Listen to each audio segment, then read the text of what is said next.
Le bâtiment dans lequel Kiba avait atterri était en ruine. Une ancienne maison en pierre, sans toit, à moitié envahie par les herbes. Les fenêtres étaient condamnées, et la poussière couvrait les débris du sol. L'air y était froid, lourd. Comme si le lieu retenait son souffle. Kiba s'avança prudemment. Y a quelqu'un? Pas de réponse. Seulement le grincement lointain d'un volet arraché. Erika entra derrière lui, fusil prêt. Rien ne bouge. Ça pue la moisissure. Mais pas de piège visible. Erwin ferma la marche, balayant les coins sombres du regard. Parfait comme point de chute. Personne ne viendra ici. Pas même les rats?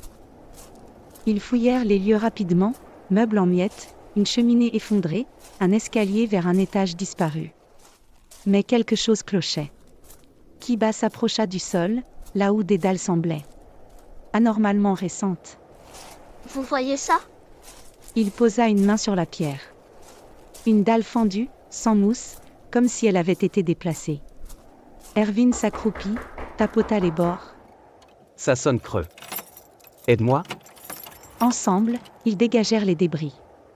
Puis Erwin glissa la pointe de sa dague dans une fente. Et clac. Un mécanisme s'enclencha. Lent, grinçant. Et une trappe s'ouvrit dans un nuage de poussière. Un escalier de pierre descendait dans l'obscurité. Un passage secret. Mieux que ça, ce sont des catacombes. Tu connais? L'ancienne Aquarie. Le vrai royaume s'étendait sous terre, avant les guerres océanes.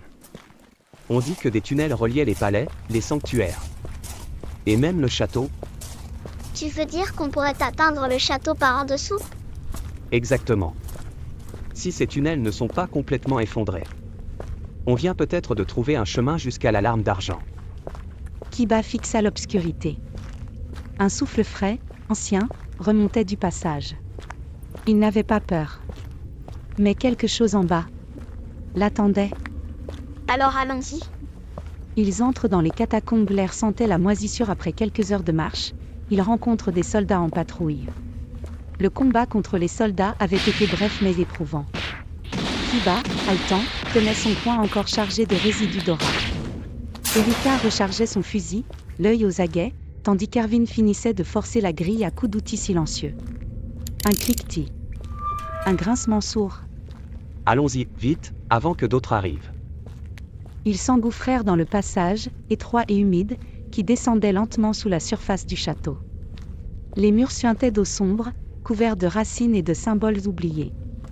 Des torches